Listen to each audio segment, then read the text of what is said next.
Well,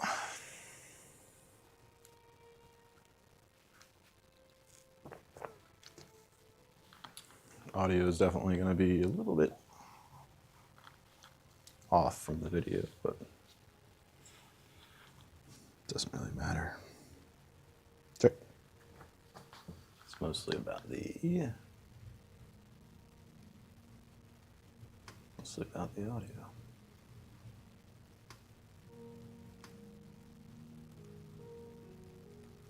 Hopefully that's not too bad.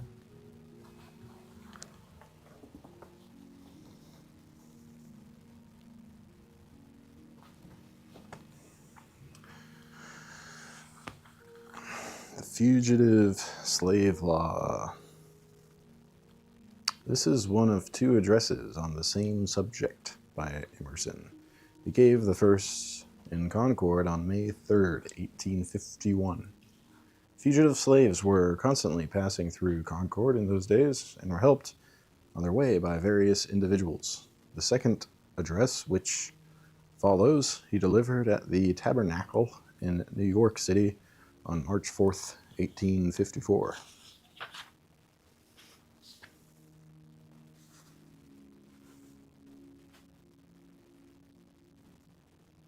Of all we loved and honored, not save power remains, a fallen angel's pride of thought, still strong in chains. All else is gone from those great eyes. The soul has fled. When faith is lost, when honor dies, the man is dead. Ichabod, Whittier. We that loved him so, followed him, honored him, lived in his mild and magnificent eye, learned his great language, caught his clear accents, made him our pattern to live and to die.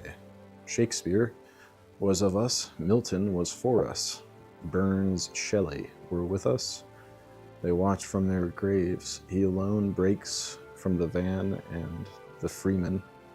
He alone sinks to the rear and the slaves.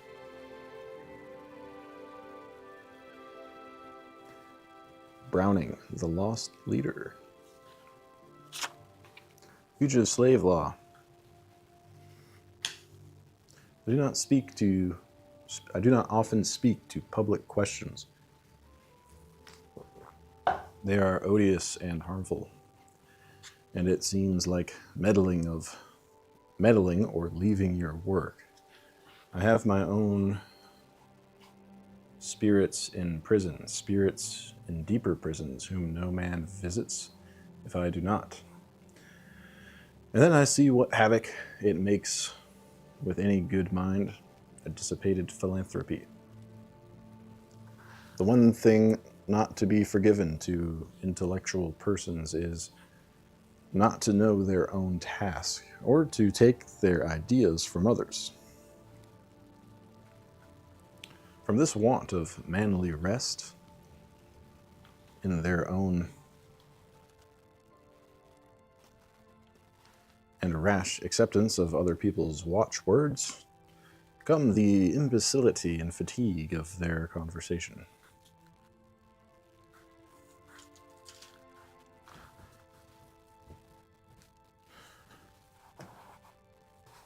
For they cannot affirm these from any original experience. And, of course, not with the natural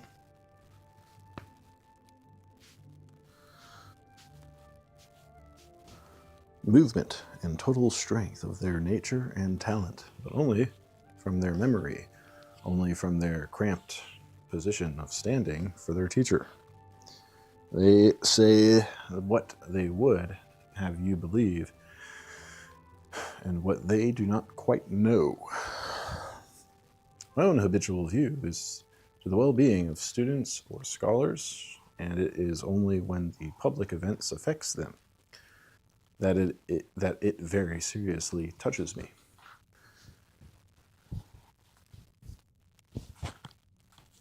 And what I have to say is to them, for every man speaks mainly to a class whom he works with and more or less fully represents.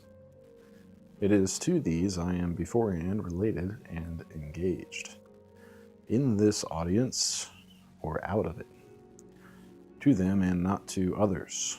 And yet, when I say the class of scholars or students, that is a class which comprises in some sort all mankind, comprises every man in the best hours of his life, and in these days, not only virtually, but actually, for who are the readers and thinkers of 1854? Owing to the silent revolution, which the newspaper has wrought, this class has come in this country to take in all classes. Look into the morning trains from every suburb, carry the businessmen into the city to their shops, counting rooms, workyards, and warehouses. With them enters the car, the newsboy, that humble priest of politics, finance, philosophy, and religion. He unfolds his magical sheets. 2 pence a head his bread of knowledge costs. And instantly the entire rectangular assembly, fresh from their breakfast, are bending as one man to their second breakfast. There is no doubt chaff enough in what he brings. But there is fact, thought, and wisdom in the crude mass from all regions of the world. I've lived all my life without suffering any known inconvenience from American slavery. I never saw it. I never heard the whip. I never felt the check on my free speech and action until the other day when Mr. Webster, by his personal influence, brought the fugitive slave law on the country. I saw Mr. Webster, for though the bill was not his, it is yet notorious that he was the life and soul of it, that he gave it all he had. It cost him his life. And under the shadow of his great name, inferior men sheltered themselves, threw their ballots for it, and made the law. I say inferior men. There were all sorts of what are called brilliant men, accomplished men, men of high station, the President of the United States, senators, men of eloquent speech, but men without self-respect, without character, and it was strange to see that office, age, fame, talent, even a repute for honesty, all count for nothing. They had no opinions, they had no memory for what they had been saying like the Lord's Prayer all their lifetime. They were only looking to what their great captain did. If he jumped, they jumped. If he stood on his head, they did. In ordinary, the supposed sense of their district and state is their guide, and that holds them to the part of liberty and justice. But it is always a little difficult to decipher what this public sense is. And when a great man comes who knots up into himself the opinions and wishes of the people, it is so much easier to follow him as an exponent of this. He too is responsible. They will not be. It will always suffice to say, I followed him. I followed him. I saw plainly that the great show their legitimate power in nothing more than in their power to misguide us. I saw that a great man, deservedly admired for his powers and their general right direction, was able, fault of the total want of stamina in public men, when he failed, to break them all with him, to carry parties with him. And what I have to say of Mr. Webster, I do not confound him with vulgar politicians before or since. There is always base ambition enough, men who calculate on the immense ignorance of the masses. That is their quarry and farm. They use the constituencies at home only for their shoes. And of course they can drive out from the contest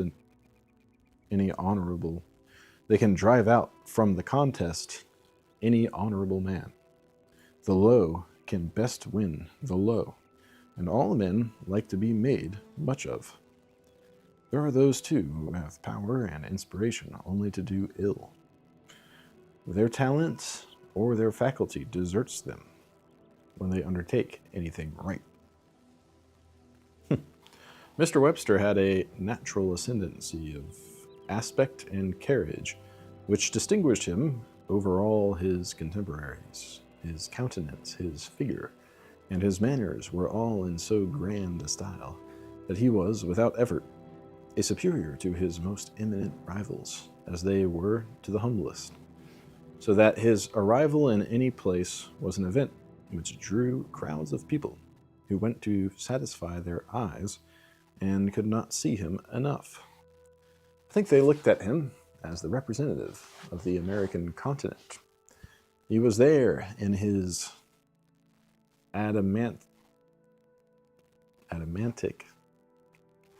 adamitic capacity, as if he alone of all men did not disappoint the eye and the ear, but was a fit figure in the landscape. I remember his appearance at Bunker's Hill. There was the monument, and here was Webster. He knew well that a little more or less of rhetoric signified nothing. He was only to say plain and equal things, grand things if he had them, and if he had them not, only to abstain from saying unfit things. And the whole occasion was answered by his presence. It was a place for behavior more than for speech, and Mr. Webster walked through his part with entire success. His excellent organization, the perfection of his elocution, and all that thereto belongs, voice, accent, intonation, attitude, manner, we shall not soon find again.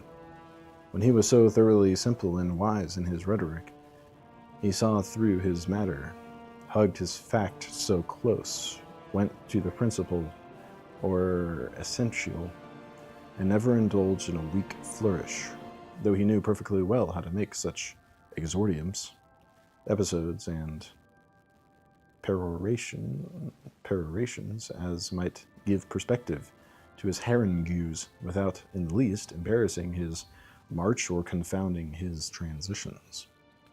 In his statement, things lay in daylight. We saw them in order as they were. Though he knew very well how to present his own personal claims, yet in his argument he was intellectual, stated his fact pure of all personality, so that his splendid wrath, when his eyes became lamps, was the wrath of the fact and the cause he stood for.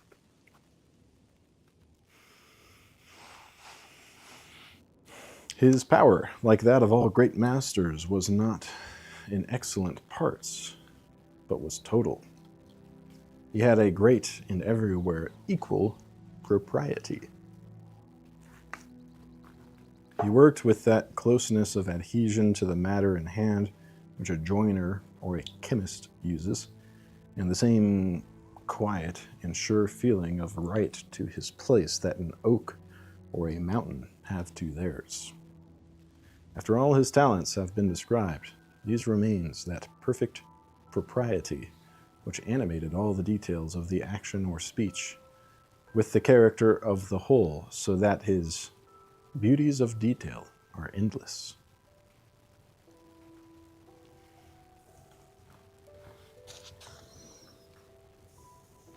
He seemed born for the bar, born for the Senate, and took very naturally a leading part in large, private, and in public affairs, for his head distributed things in their right places. And what he saw so well, he compelled other people to see also.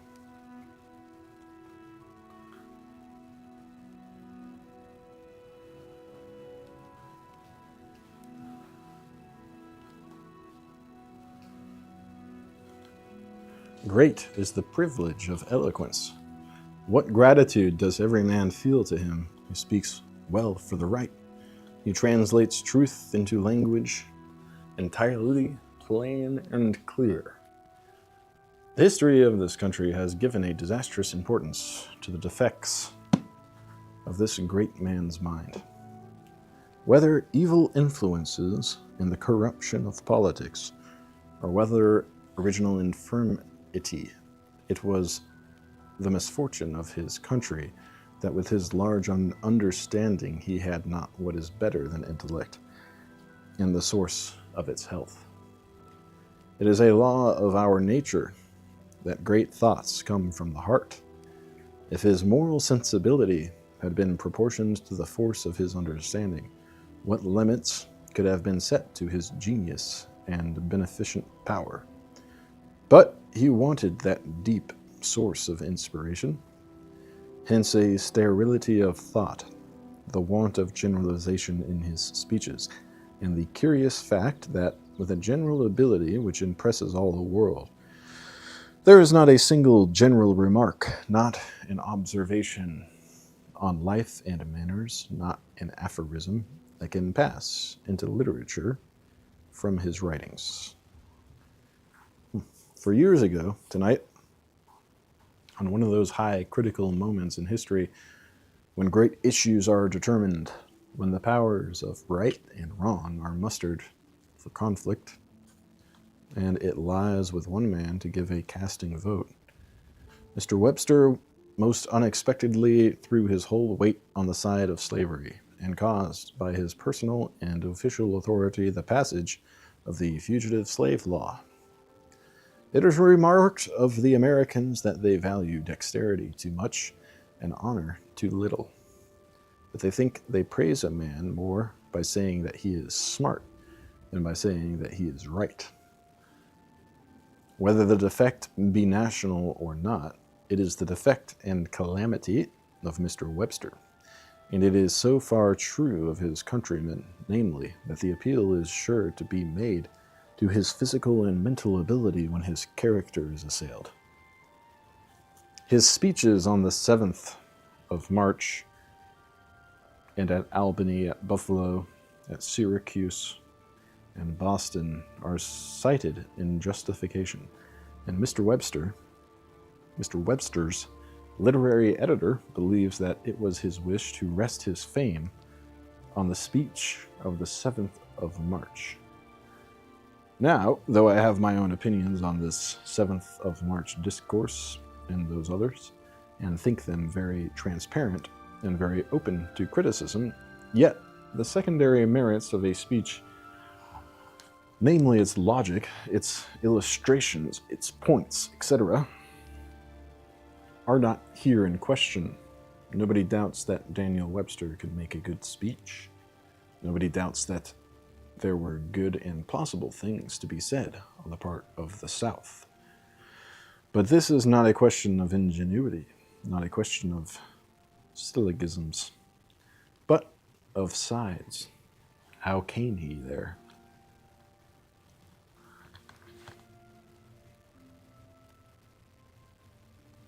How came he there?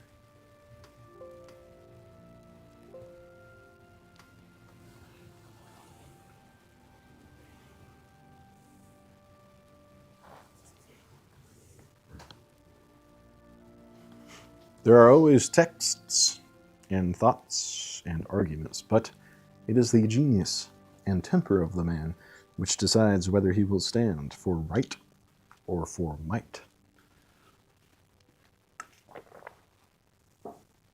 Who doubts the power of any fluent debater to defend either of our political parties or any client in our courts? There was the same law in England for Jeffreys and Talbot and York to read slavery out of, and for Lord Mansfield to read freedom. And in this country, one sees that there is always margin enough in the statute for a liberal judge to read one way and a servile judge another. But the question which history will ask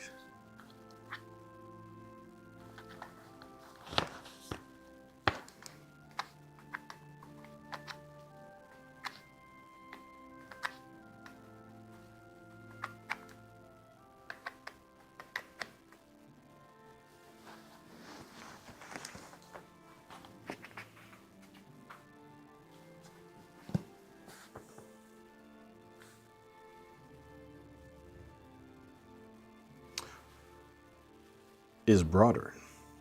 In the final hour, when he was forced by the peremptory necessity of the closing armies to take a side, did he take the part of great principles, the side of humanity and justice, or the side of abuse and oppression and chaos? Mr. Webster decided for slavery, and that, when the aspect of the institution was no longer doubtful, no longer feeble and apologetic, and proposing soon to end itself, but when it was strong, aggressive, and threatening an illimitable increase. He listened to state reasons and hopes and left, with much complacency, we are told, the testament of his speech to the astonished state of Massachusetts, vera pro gratis, a ghastly result of all those years of experience in affairs. This, that there was nothing better for the foremost American man to tell his countrymen than that slavery was now at that strength that they must beat down their conscience and become kidnappers for it. This was like the doleful speech falsely ascribed to the patriot Brutus.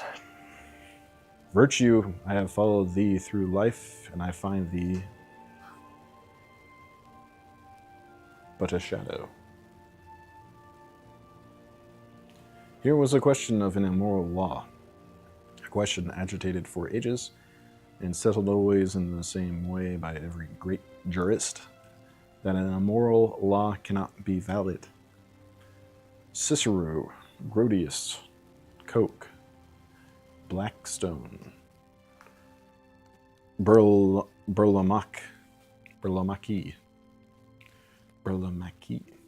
Vattel, Burke, Jefferson, do all affirm this, and I cite them, not that they can give evidence to what is indisputable, but because, though lawyers and practical statesmen, the habit of their profession did not hide from them that this truth was the foundation of states. Here was the question: are you for man and for the good of man, or are you for the hurt and harm of man? It was the question whether man shall be treated as leather, whether the Negro shall be as the Indians were in Spanish America, a piece of money, whether this system, which is a kind of mill or factory for converting men into monkeys, shall be upheld and enlarged.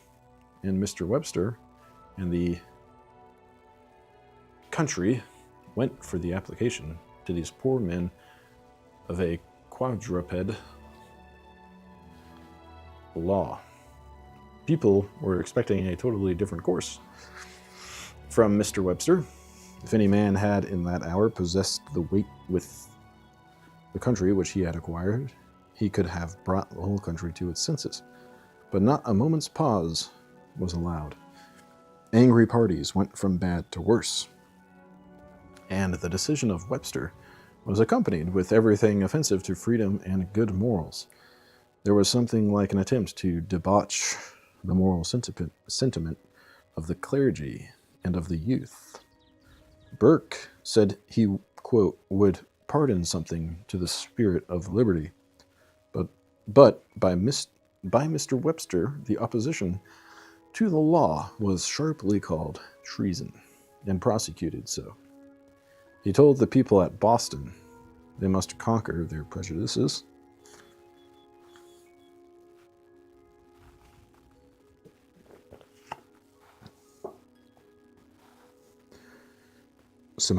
that agitation of the subject of slavery must be suppressed. He did as immoral men usually do, made very low bows to the Christian church, and went through all the Sunday decorums. But when allusion was made to the question of duty and the sanctions of morality, he very frankly said at Albany, some higher law, something existing somewhere between here and the third heaven, I do not know where. And if the reporters say true, this wretched atheism found some laughter in the company. I said I had never in my life up to this time suffered from the slave institution. Slavery in Virginia or Carolina was like slavery in Africa or the Fijis for me.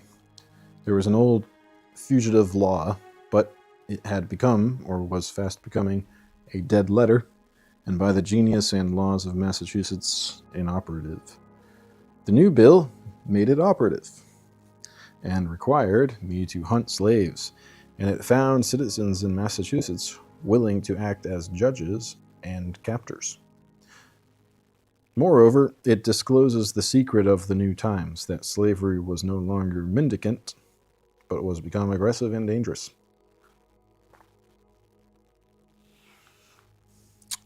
The way in which the country was dragged to consent to this, and the disastrous defection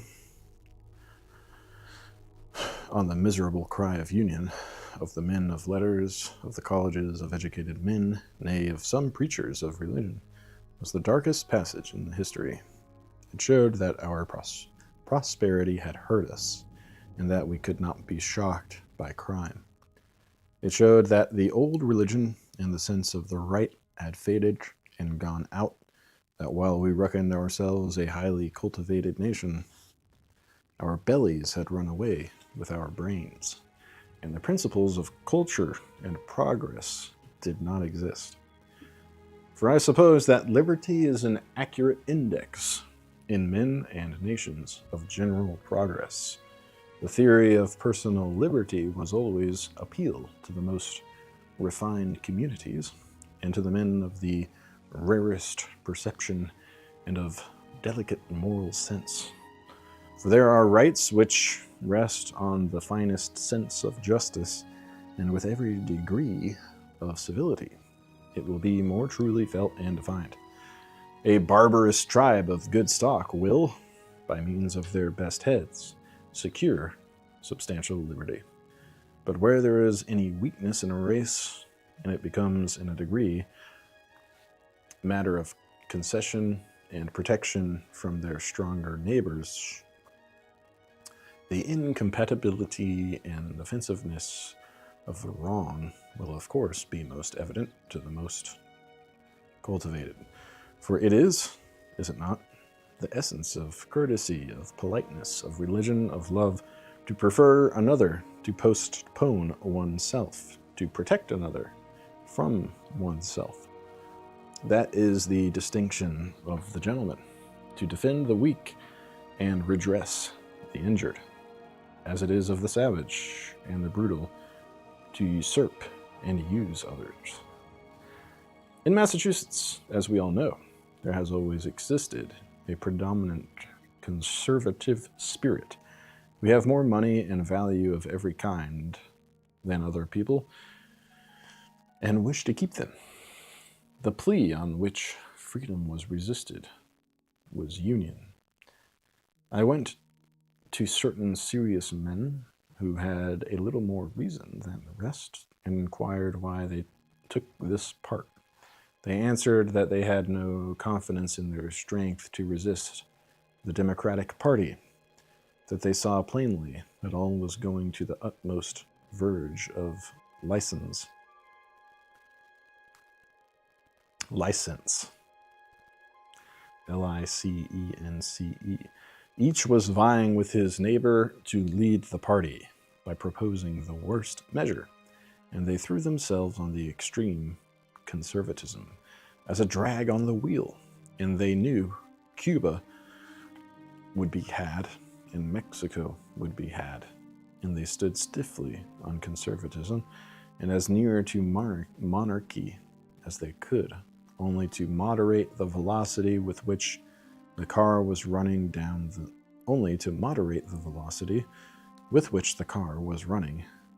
the precipice. In short, their theory was despair. The Whig wisdom was only reprieve, a waiting to be last devoured. They side with Carolina or with Arkansas, only to make a show of Whig strength, wherewith to resist a little longer this general ruin.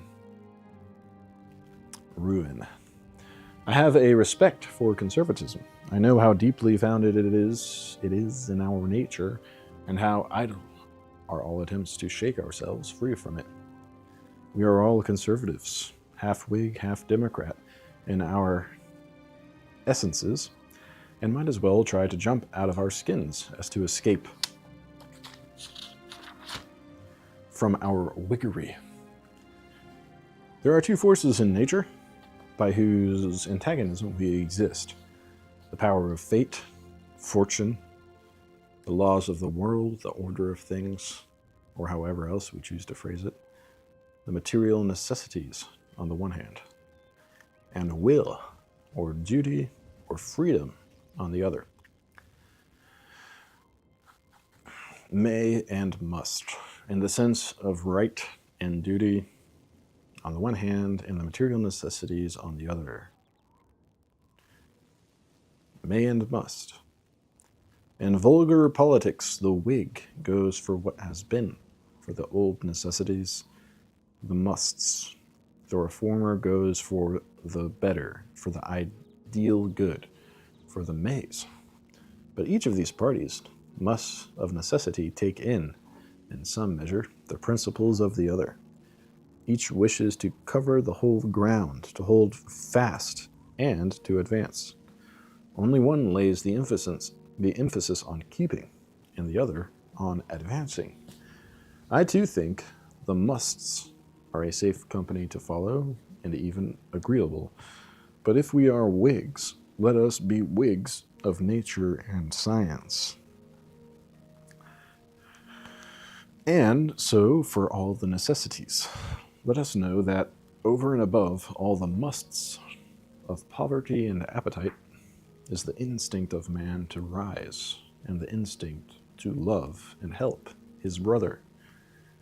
Now, gentlemen, I think we have in this hour instruction again in the simplest lesson. Events roll, millions of men are engaged, and the result is the enforcing of some of those first commandments which we heard in the nursery. We never get beyond our first lesson, for really the world exists, as I understand it, to teach the science of liberty, which begins with liberty from fear. The events of this month are teaching one thing, plain and clear: the worthlessness of good tools to bad workmen. That official papers are of no use, resolutions of public meetings, platforms of conventions, no, nor laws nor constitutions anymore. These are all declaratory of the will of the moment, and are passed with more levity and on grounds far less honorable than ordinary business transactions of the street. You relied on the Constitution.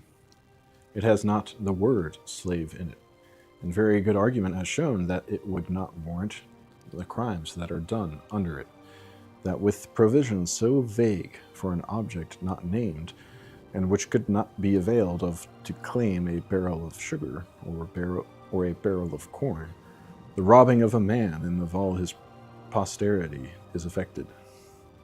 You relied on the Supreme Court. The law was right, excellent law for the lambs.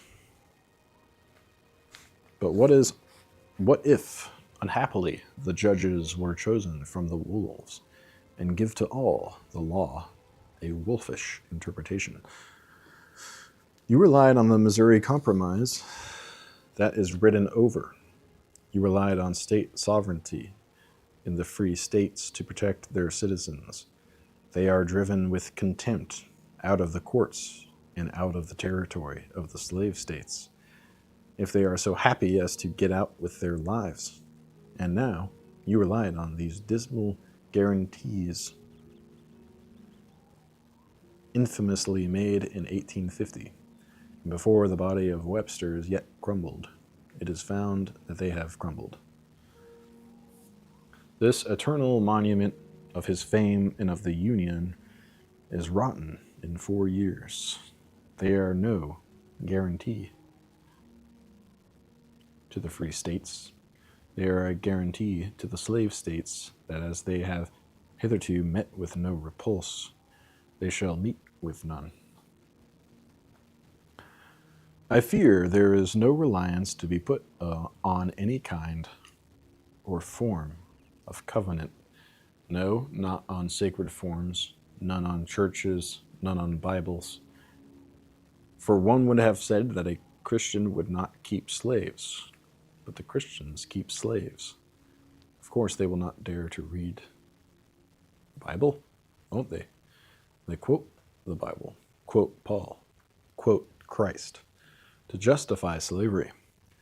If slavery is good, then lying, theft, arson, homicide, each and all good, and to be maintained by union societies. These things show that no forms, neither constitutions, nor laws, nor covenants, nor churches, nor Bibles, are of any use in themselves. The devil nestles comfortably into them all. There is no help but in the head and heart and hamstrings of a man. Covenants are of no use without honest men to keep them. Laws of none but with loyal citizens to obey them. To interpret Christ, it needs Christ in the heart.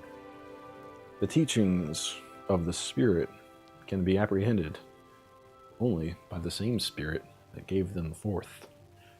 To make good the cause of freedom, you must draw off from all foolish trust in others. You must be citadels and warriors yourselves, declarations of independence, the charter, the battle, and the victory. Cromwell said, "We can only resist the superior training of the king's soldiers by enlisting godly men. And no man has a right to hope that the laws of New York will defend him from the contamination of slaves another day until he has made up his mind that he will not owe his protection to the laws of New York, but to his own sense and spirit. Then he protects New York. He only who is able to stand alone is qualified for society, and that I understand to be the end of which a soul exists in this world, to be himself the counterbalance of all falsehood and all wrong. The army of unright is encamped from pole to pole, but the road of victory is known to the just. Everything may be taken away. He may be poor. He may be houseless. Yet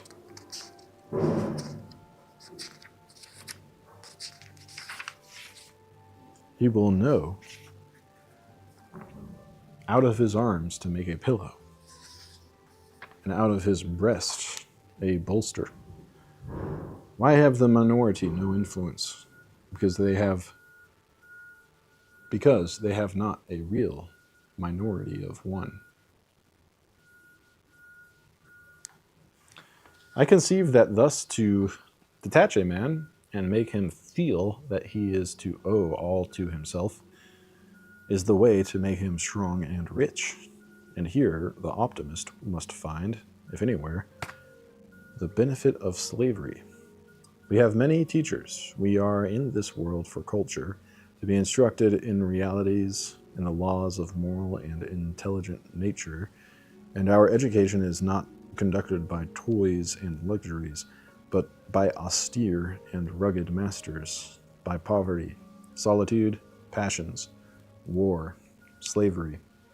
To know that paradise is under the shadow of swords, that divine sentiments, which are always soliciting us, are breathed into us from on high, and are an offset to a universe of suffering and crime.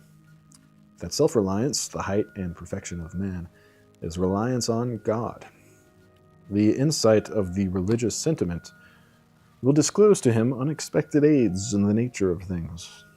The Persian Sadi said, "Beware of hurting the orphan.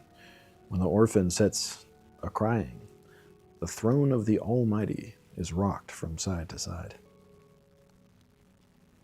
Whenever a man has come to this mind, that there is no church for him but his believing prayer, no constitution but his dealing well and justly with his neighbor, no liberty but his invincible will to do right, then certain aids and allies will promptly appear. For the constitution of the universe is on his side. It is of no use to vote down gravitation of morals. What is useful will last, whilst that which is hurtful to the world will sink beneath all the opposing forces, which it must exasperate. The terror which the Marseillaise struck into oppression, it thunders again today. Taut est soldat pour vous combattre. Everything turns soldier to fight you down. The end of which man was made, the end for which man was made is not crime in any form. And a man cannot steal without incurring the penalties of the thief. Though all the legislatures vote that it is virtuous, and though there be a general conspiracy among scholars and official persons to hold him up and to say, nothing is good but stealing. A man who commits a crime defeats the end of his existence. He was crafted for benefit, and he exists for harm. And as well-doing makes power and wisdom, ill-doing takes them away. A man who steals another man's labor steals away his own faculties. His integrity, his humanity is flowing away from him. The habits of oppression cuts out the moral eyes, and though the intellect goes on simulating the moral as before, its sanity is gradually destroyed. It takes away the presentiments. I suppose in general this is allowed, that if you have a nice question of right and wrong, you would not go with it to Louis Napoleon, or to a political hack, or to a slave driver. The habit of mind of traders in power would not be esteemed favorable to delicate moral perception. American slavery affords no exception to this rule. No excess of good nature or of tenderness in individuals has been able to give a new character to the system, to tear down the whipping house. The plea in the mouth of a slaveholder that the Negro is an inferior race sounds very oddly in my ear. The masters of slaves seem generally anxious to prove that they are not of a race superior in any noble quality to the meanness of their bondmen.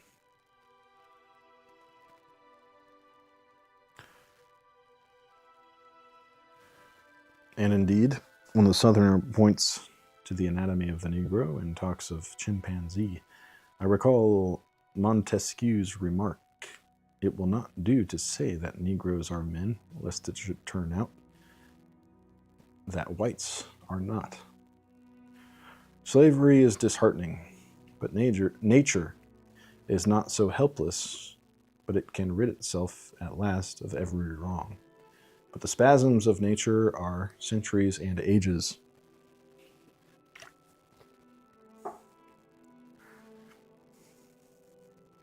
And will tax the faith of short-lived men. Slowly, the avenger comes, but comes surely. The proverbs of the nations affirm these delays, but affirm the arrival.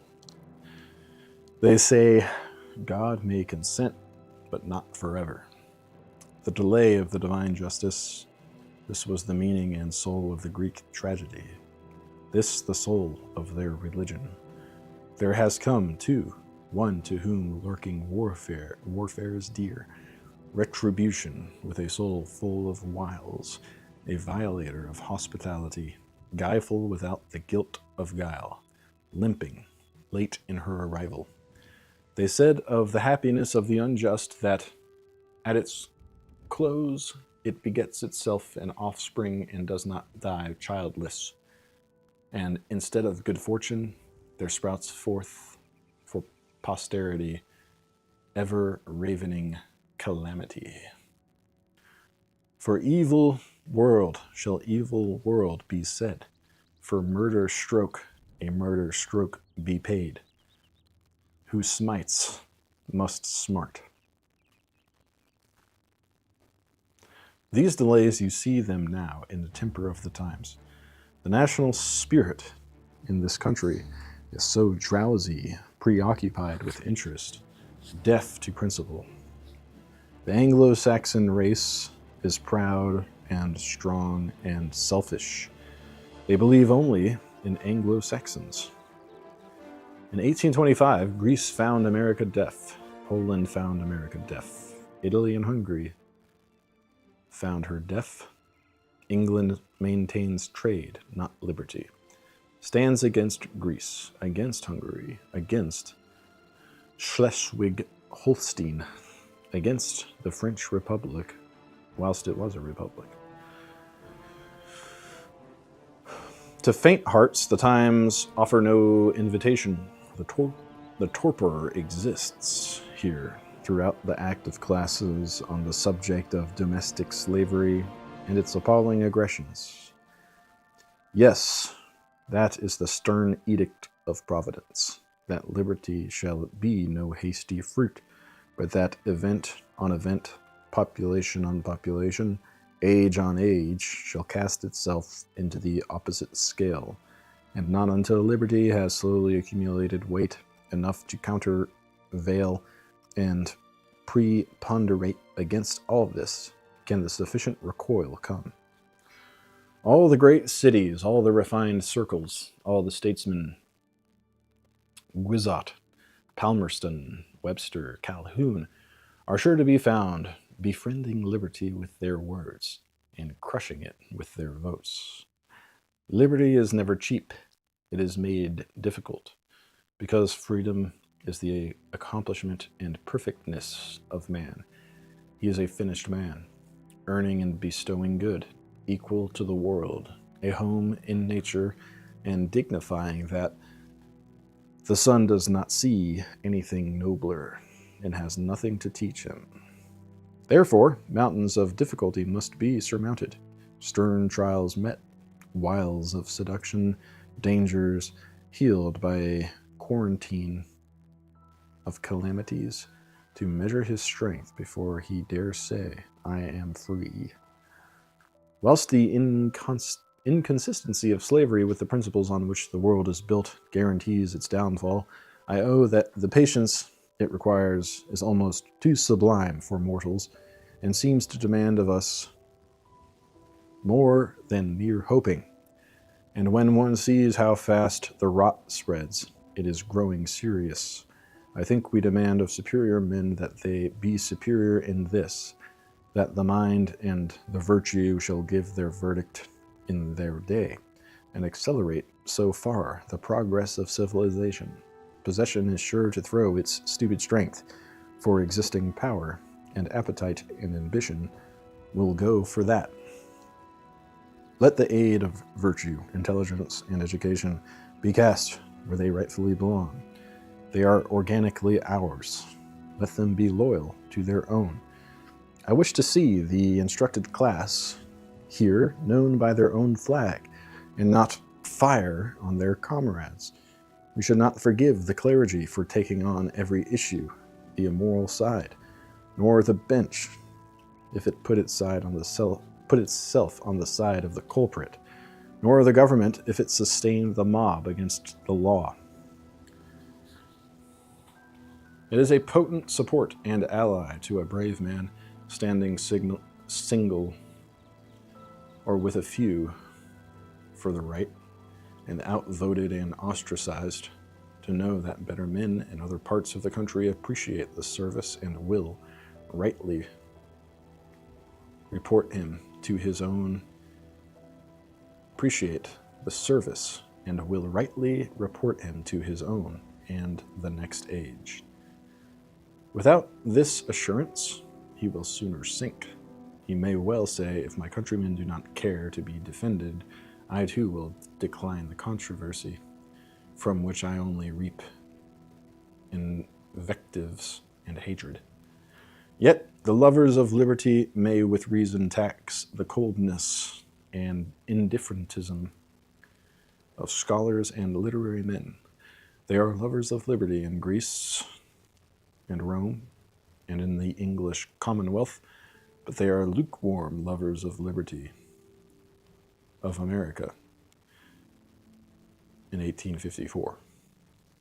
The universities are not, as in Hobbes's time, the core of rebellion, no, but the seat of inertness.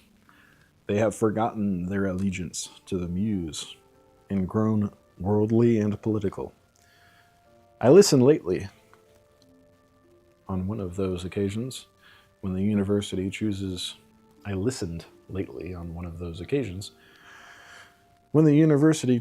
one of its distinguished sons returning from the political arena, believing that senators and statesmen would be glad to throw off the harness and to dip again in the Castalian pools. But if audiences forget themselves, statesmen do not. The low bows to all the crockery gods of the day were duly made. Only in one part of the discourse the orator allowed to transpire, rather against his will, a little sober sense. It was this: I am, as you see, a man virtuously inclined, and only corrupted by my profession of politics. I should prefer the right side. You gentlemen of these literary and scientific schools, and the important class you represent, have the power to make your verdict clear and prevailing. Had you done so, you would have found me its glad organ and champion. Abstractly, I should have preferred that side, but you have not done it. You have not spoken out. You have failed to arm me. I can only deal with the masses as I find them. Abstractions are not for me. I go, then, for such parties and opinions as have provided me with a working apparatus. I give you my word, not without regret, that I was first for you, and though I am now to deny and condemn you, you see it is not my will, but the party necessity. Having made this manifesto and professed his adoration for liberty in the time of his grandfathers, he proceeded with his work of denouncing freedom and freemen at the present day, much in the tone and spirit in which Lord Bacon prosecuted his benefactor Essex. He denounced every name and aspect under which liberty and progress dare show themselves in this age and country, but with a lingering conscience which qualified each sentence with a recommendation to mercy. But I put it to every noble and generous spirit, to every poetic, every heroic, every religious heart, that not so is our learning, our education, our poetry, our worship, to be declared.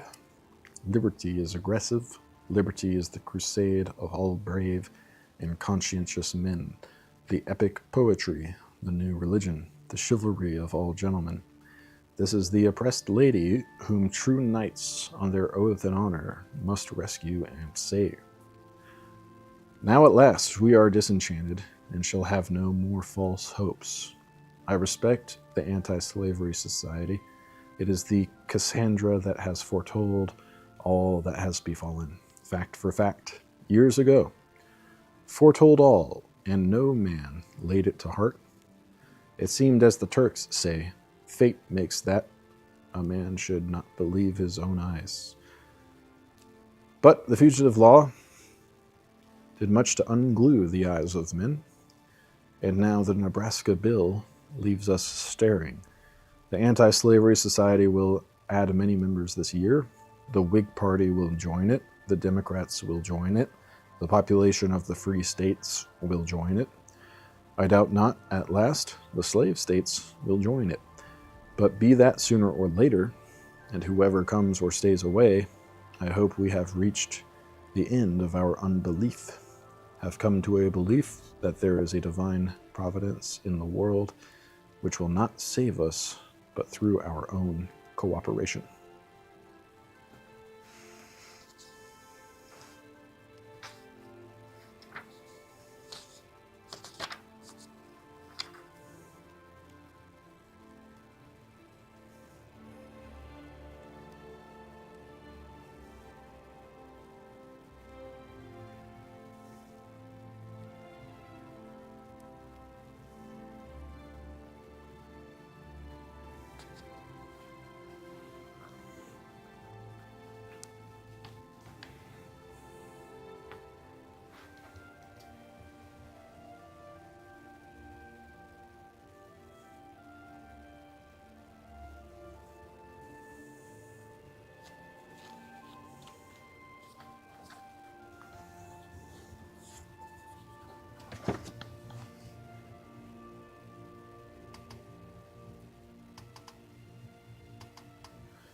John Brown. When Emerson delivered this speech in Boston on November 18th, 1858, John Brown was under sentence of death for his raid at Harper's Ferry. He was executed 2 weeks later. Emerson had known Brown personally and had entertained him at his home in Concord when Brown came to address a public meeting. Emerson made another address on John Brown at Salem on the day when Brown was executed in Charlestown, Virginia.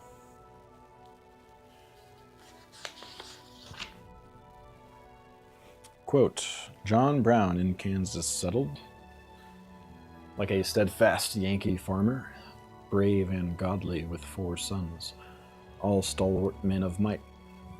There he spoke aloud for freedom, and the border strife grew warmer, till the Rangers fired his dwelling in his absence in the night. And old Brown, Osawatomie Brown, came homeward in the morning to find his house burned down. Then he grasped his trusty rifle and boldly fought for freedom, smote from border unto border the fierce invading band. And he and his brave boys vowed, so might heaven help and speed 'em, they would save those grand old prairies from the curse that blights the land. And old Brown, Osawatomie Brown, said, boys, the Lord will aid us, and he shoved his ramrod down. Edmund Clarence Stedman, John Brown.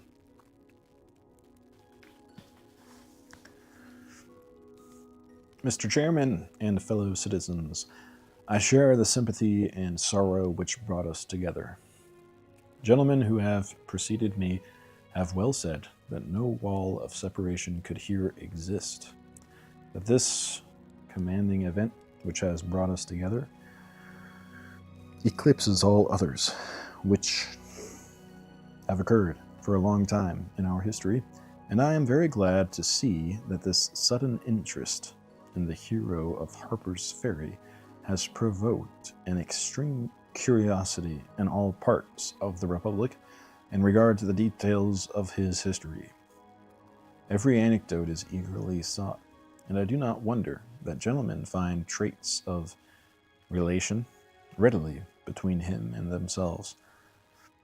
One finds a relation in the church, another in the profession, another in the place of his birth.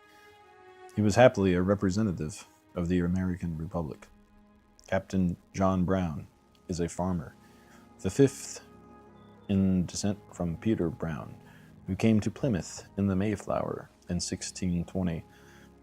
All the 6 have been farmers. His grandfather of Simsbury in Connecticut was a captain in the Revolution.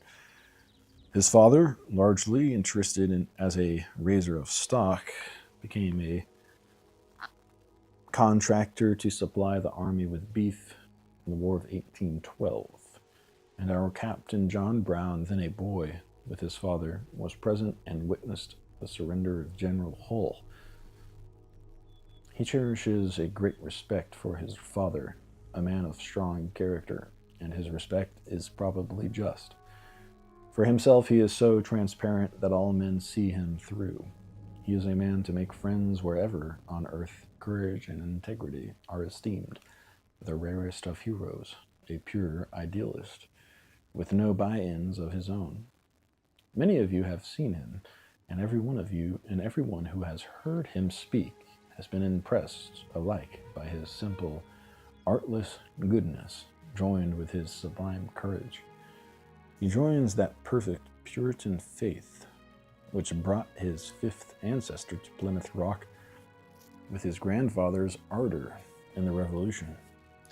He believes in 2 articles, 2 instruments, shall I say, the Golden Rule and the Declaration of Independence, and he used this expression in conversation here concerning them. Better that a whole generation of men, women, and children should pass away by a violent death than that one word of either should be violated in this country.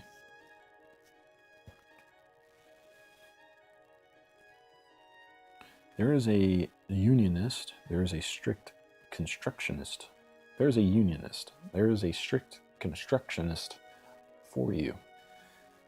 He believes in the union of the states, and he conceives that the only obstruction to the union is slavery, and for that reason, as a patriot, he works for its abolition. The governor of Virginia has pronounced his eulogy in a manner that discredits the moderation of our timid parties. His own speeches to the court have interested the nation in him. What magnanimity and what innocent pleading, as of childhood. You remember his words, quote, "If I had interfered in behalf of the rich, the powerful, the intelligent, the so-called great, or any of their friends, parents, wives, or children, it would all have been right. But I believe that to have interfered as I have done for the despised poor was not wrong, but right. It is easy to see what a favorite he will be with history, which plays such pranks with temporary reputations. Nothing can resist the sympathy which all elevated minds must feel with Brown, and through them, the whole civilized world. And if he must suffer, he must drag official gentlemen into an immortality most undesirable, of which they have already some disagreeable forebodings. Indeed, it is the reductio ad absurdum of slavery, when the governor of Virginia is forced to hang a man who declares to be a man of the most integrity, truthfulness, and courage he has ever met. Is that the kind of man the gallows is built for?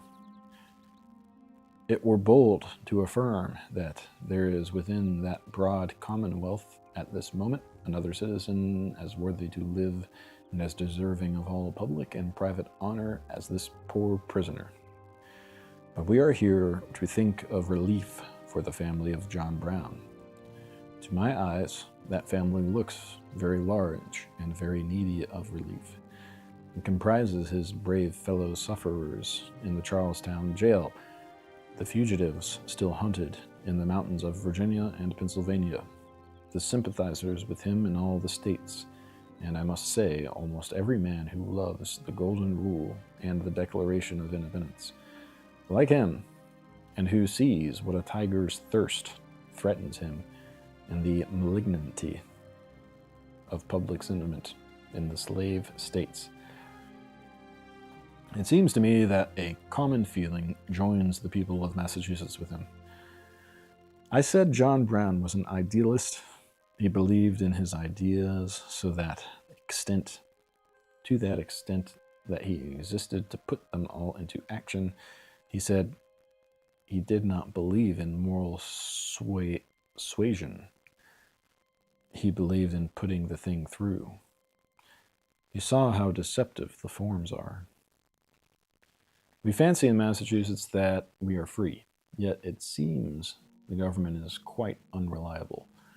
Great wealth, great population, men of talent in the executive, on the bench, and all the forms right.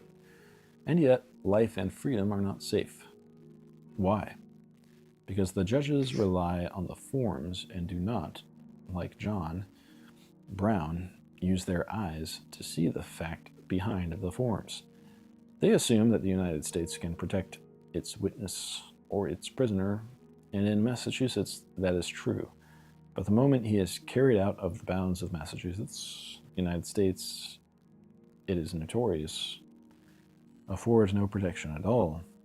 The government, the judges are on an envenomed party and give such protection as they give to Utah. They give in Utah to honest citizens, or in Kansas, such protection as they gave to their own Commodore Paulding when he was simple enough to mistake the formal instructions of his government for their real meaning. The state judges fear collision between their two allegiances, but there are worse evils than collision, namely the doing substantial injustice. A good man will see that the use of a judge is to secure good government, and where the citizen's weal is imperiled by abuse of the federal power, to use that arm which can secure it, viz., the local government. Had that been done on certain calamitous occasions, we should not have seen the honor of Massachusetts trailed in the dust, stained to all ages, once and again, by the ill-timed formalism of a venerable bench. If judges cannot find law enough to maintain the sovereignty of the state and to protect the freedom, the life and freedom of every inhabitant, not a criminal, it is idle to compliment them as learned and venerable. What avails their learning or veneration? At a pinch, they are no more use than idiots. After the mischance, they wring their hands, but they had better never have been born.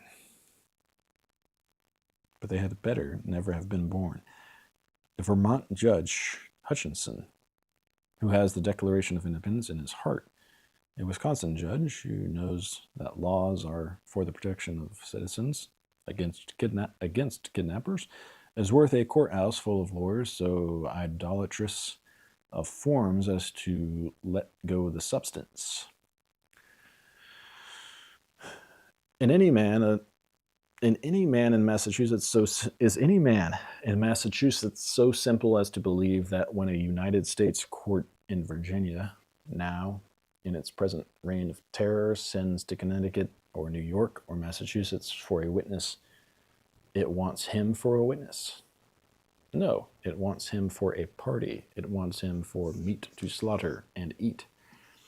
And your habeas corpus is, in any way in which it has been or I fear is likely to be used, a nuisance and not a protection, for it takes away his right reliance on himself and the natural assistance of his friends and fellow citizens by offering him a form which is a piece of paper.